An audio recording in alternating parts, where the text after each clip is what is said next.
the challenge, the opportunity to connect.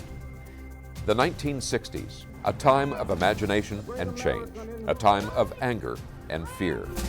The 1960s, a program called Challenge. Good evening, ladies and gentlemen. Looked at our connections, our divisions, through the lens of faith. Nearly 60 years later, during these challenging times, we'll take a new look at our divisions, our connections, in a new program called Challenge 2.0. Shabbat services were coming to a close when synagogue leaders received alarming news. 3 large, heavily armed men wearing Nazi insignias were standing in front of the synagogue entrance. The rabbi sent members out the back door in small groups for safety, taking the Torah scrolls with them. This was not a scene in pre-World War II Europe, but one from Charlottesville, Virginia, in August of 2017. That was followed over subsequent months by a series of shootings in synagogues. In this episode of Challenge 2.0, members of the Western Washington Jewish community respond to the escalation of violence and hatred directed at their faith community in anti-Semitism, the perennial prejudice. Well, we'd like to welcome 3 guests with far too much experience with the topic that we're going to be discussing, but with great expertise and that can give us a great sense of perspective on this as well. I'd like to introduce Mel Damski, a former Newsday reporter. You may not recognize Mel, but you would definitely recognize his work. He's a TV and film director, has directed 40 movies, hundreds of TV episodes, including MASH and the Hallmark movies. So Mel, thank you very much for joining us. Happy to be here. Next to Mel is Max Patashnik from the Jewish Federation of Greater Seattle, the Director of Government and Community Relations. Thank you for joining us as well, Max. Thanks for having me. And a familiar face, and we're pleased that you'd accept our invitation again, Rabbi Daniel Wiener from Temple to Hirsch Sinai, where you serve as senior rabbi, which has campuses in both Seattle and Bellevue. Thank you so much for coming back. Thank you. So, getting into our topic of anti-Semitism, I might ask each of you to frame this personally, if I can. And that is, what is an early childhood or personal experience that you had with anti-Semitism? Not because of who you were or what you did, but because of what group you belonged to. Do you have any stories that especially resonate and stick in your mind? Mine starts in 4th grade. My parents lived through the Holocaust. They're from Berlin, but they really wanted to protect us. And they didn't want us to grow up with this heavy burden of anti-Semitism and their personal history. They want us to be happy American kids. And a kid comes up to me in 4th grade at the East Hill School, and he says, "You're a Christ killer." And I said, "You're a Christ killer." I had no idea what he was talking about, right? And I got home and I said to my father, what was that all about? And he explained to me this whole issue with the way Jews are perceived and how they were blamed for the death of Jesus and all of this. And it just opened up this world to me that of the other, the concept of the other, because I never thought of myself as an other. Mm-hmm. Yeah, for me, I honestly feel fairly fortunate. I think the early 90s was really a time where anti-Semitism, both here in the US and around the world, was decreasing and not as much a concern. I grew up in Sammamish, which in the 80s and 90s was a fairly a place that didn't have a lot of diversity, we'll put it that way, for sure. And so the comment that I got a lot from people was, well, you don't look Jewish, and so you can't really be Jewish. And so to me, I would kind of brush that off, and I didn't think till I was later. Both my sisters are Korean, and so they must have gotten that even more, both within the Jewish community and beyond. You don't look Jewish. But it wasn't really until I think I got a little older, and certainly until I got involved in this work as my career, as my job, that I really understood that is just one small part, one tiny trope, right, of the bigger picture and how anti-Semitism manifests itself in the stereotypes. Danny, did you have any of those early childhood experiences? I have to believe you did. Like as Mel was saying, my parents and grandparents have all sorts of stories about overt and institutional anti-Semitism. I felt it very little in my life growing up in San Francisco. As a matter of fact, in 1984, the Jewish sociologist Charles Silberman wrote a book called A Certain People, in which he declared the end of anti-Semitism. And he was talking about institutional anti-Semitism. What's profoundly troubling to me is, rather than the trajectory kind of continuing upward, now my children are experiencing new forms of anti-Semitism, some of it within the guise of anti-Israel propaganda and rhetoric, in a much more concerted way than I experienced it. And so I'm profoundly troubled in so many ways, but not least of which is the sense that hoping that future generations, successive generations, would feel it less, and seeing this regression is profoundly troubling for so many of us. Well, there are two things there. One is that it's always been there. They didn't experience it as much as I did because of the age they grew up, but it was there. Now, these people have been emboldened. The haters have been emboldened. You know, we have a president who said, well, some of them are nice people. Some of the haters are nice people. So we're seeing the fact it's not just a resurgence, but the fact that it's really always been simmering under the surface. And we're going to talk about that in greater detail, but whether it was in your very young years, 4th grade, whether it was in a more subtle fashion, whether it was something you began to encounter later on in life, was there somebody who was instrumental in your experience in your life who helped you cope with that, who helped give you a better frame of reference or perspective for that? You know, I don't think there was one individual per se, but I think I've had some wonderful teachers, both within the Jewish community and outside of the Jewish community, just in my secular studies, that really helped me to understand that, as is the case with so many forms of prejudice, that education and exposure and experience with different groups of people is really the remedy, if not the panacea, for any kind of hatred and any kind of stereotyping and bigotry, but particularly with anti-Semitism. Hopefully with again, a greater degree of education and a greater degree of actual experience with Jews and other groups. That's something that is classically known to mitigate things like anti-Semitism. It's not a guarantee, but it helps. It helps. Any insights on that either of you would like to share? I mean, for me, I don't know if it was coping with the subtle forms of anti-Semitism that were just kind of underlying, so much as having a pride in who I was as a person, the people that I am part of, and I am grateful that I have a really big extended family here. And so I think my parents, my aunts and uncles, my cousins, certainly my grandma was a big influence. And so for me, it was like, it never occurred to me that this is something that I would want to hide, that I should be scared to tell people, that I didn't have, that I wasn't like gleeful when I got to say, oh, we don't have a Christmas tree at home, but we do have a menorah. I mean, it was really a sense of pride for me, and so it's been a big shift and transition, as both Mel and Rabbi Wiener have been talking about, just in terms of the time we live in today, thinking about, is it something that you should be upfront about? Would I feel comfortable if I was observant or I was a rabbi and I needed to wear a kippah? Like, I grappling with those questions today in a way that just never occurred to me, or my family didn't instill in me.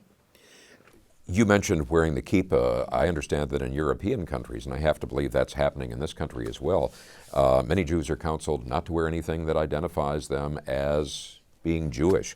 We're going to talk about that in greater detail, but when you hear that, what feelings does that generate, not only up here in terms of your reasoning, but also in here, in terms of just your human reaction to that? That has nothing to do with being Jewish. That has the same treatment of anybody who is different, and they're wearing a headscarf or whatever you want to call it. So that's not, we don't feel that as Jews. We feel that as human beings.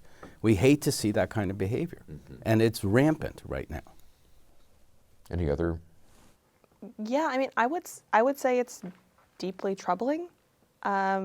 It's kind of horrifying to me, especially. I think, while, as I think we'll talk about later, anti-Semitism is very much related to other isms. It is also unique and pervasive and has, existed for thousands of years. And so when I think about all of the things that are happening in Europe right now, the rise of nationalism as a whole, and what it means for Jewish communities in places that have traditionally, I would say at least post-Holocaust or pre-Holocaust, been safe havens for the Jewish community, as well as it not being really all that long since the Holocaust, and you have these record levels of anti-Semitism within Europe. It's deeply troubling, and it's very frustrating too, because you're like, what can we do? In the introduction to this program, we cited the experience of a synagogue, a congregation in Charlottesville, Virginia, and how there were 3 very large, heavily armed men wearing Nazi symbols in front, blocking the door so they couldn't get out, and how they had to escape the back door. That is well publicized. The sort of experience that we're hearing about in Europe, where people are counseled not to wear kippahs, other things that would mark them, from your particular faith community or any, are you seeing more examples of that here in the Seattle area, in the United States? You know, I think for particularly the non-Orthodox community that is more capable of blending in and passing, as it were, without any overt symbols. You know, I think it's a more subtle kind of fear, anxiety, insecurity, and probably manifests itself most in, for example, I know a lot of parents are saying to their children, don't talk about being Jewish quite as overtly.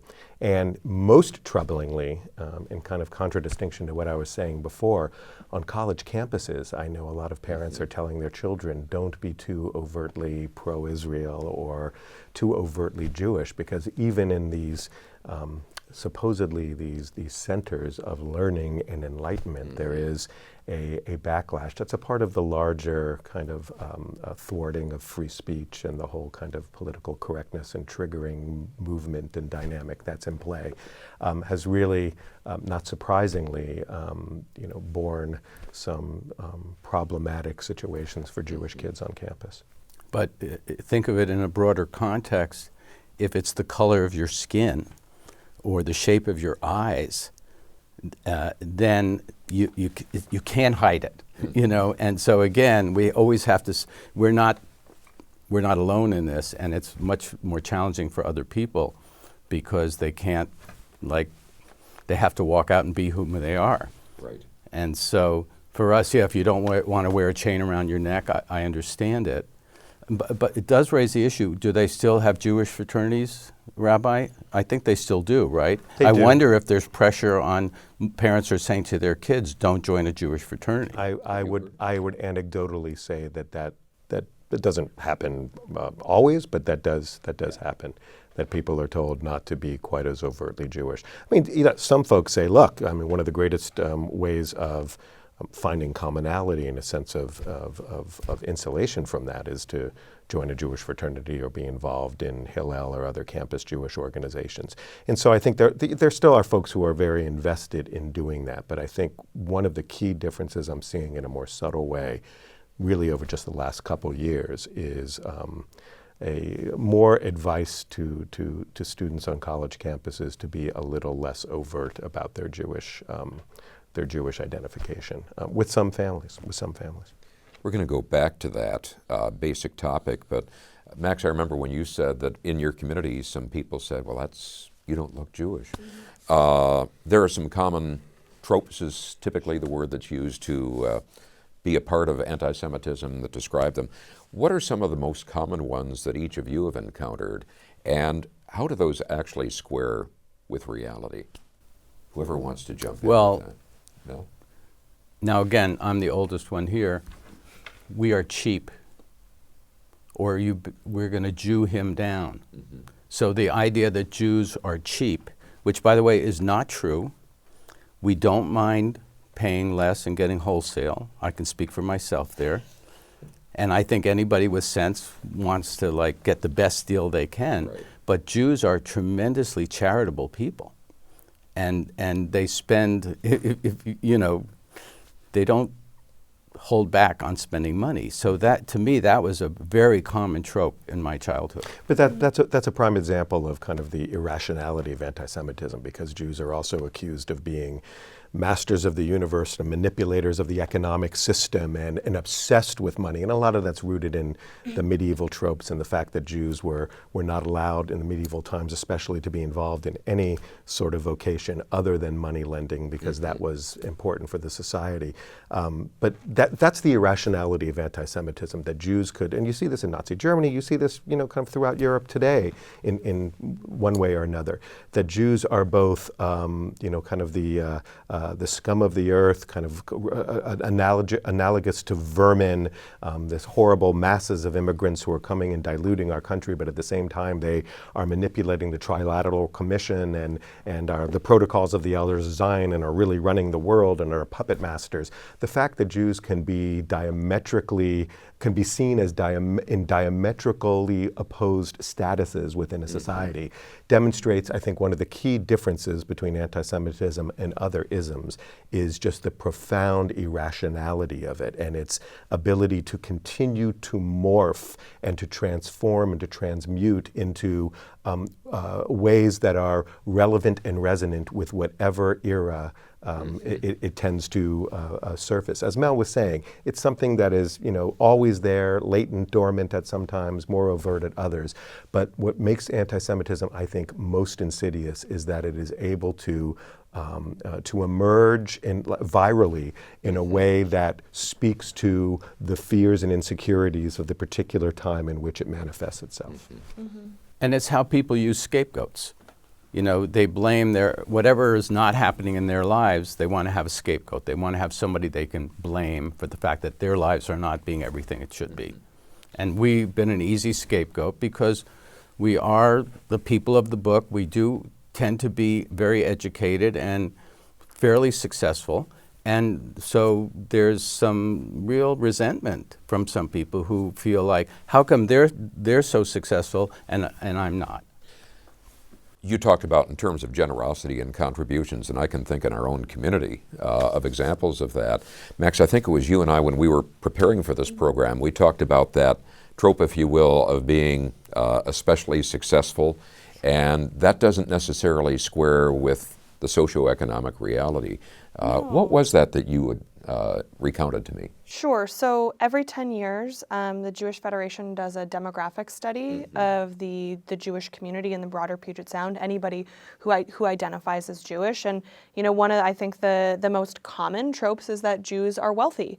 And when you look at the statistics, you know, Jewish people have a need to access social services at the exact same rate as the general population. And it's not really what we're talking about here, but I think sometimes it does a disservice even within our own community. There's a perception that there's not a need amongst folks, when really there is. And you know, that goes to the same, though the majority of Jews in the United States pass as white, they're Ashkenazic in their background. That's not necessarily true of the majority of Jews in the world. Jews are of every race, every nationality, you know, that sort of thing. So and this is another piece we encounter, but the pieces that were speaking to me from both of you, and the thing that I come back to that's interesting is that when Jews make up about 1% of, you know, the population of the world, maybe 2% here in the U.S., it's so interesting to me that there is such a depth to anti-Semitism, and that it really can pop up in so many ways and has, you know, over the course of the centuries, whether it's scapegoating or, you know, finding somebody to blame really for whatever the ills of society are, disease, economic, elsewise. It makes you question why is that the case? It's very troubling. There was a book about 20 years ago that came out called The Jew in the Japanese Mind, which is a fascinating book that demonstrates the fact that anti-Semitism can emerge in any culture, even without any Jews. There are very few Jews who live in Japan, especially 20 years ago when this book was written. And the fact that the Protocols for the Elders of Zion in Japanese translation was a fairly popular book, and that the same kinds of stereotypes you see in Europe were resonant there, you know, just demonstrates the fact that anti-Semitism is a sociological and psychological virus, and it does not need the actual presence of Jewish experience with Jews in order to propagate it. We've talked, and we get a sense of reflection when we talk about the tropes and your experiences of what anti-Semitism is, but I think as we engage in more public dialogue and trying to better define this so we know how to react to it, et cetera, it's useful to have a sense of what anti-Semitism means. And it's my understanding there's some work on a definition of sorts.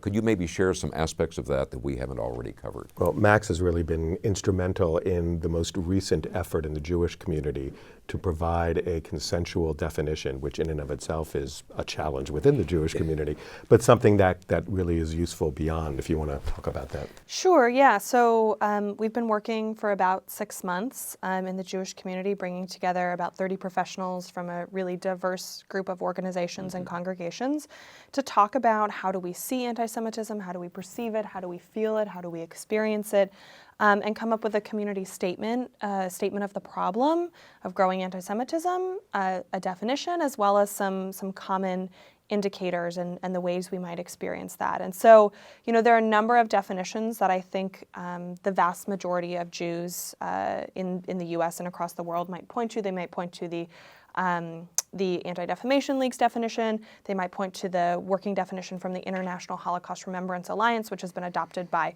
dozens of countries. They might point to the State Department's definition. So the one we started with was this International Holocaust Remembrance Alliance's, and it's not too long. It's a sentence here. I wrote it down.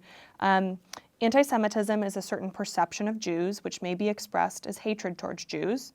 Rhetorical and physical manifestations of anti-Semitism are directed toward Jewish or non-Jewish individuals and their property, toward Jewish communal institutions and religious facilities.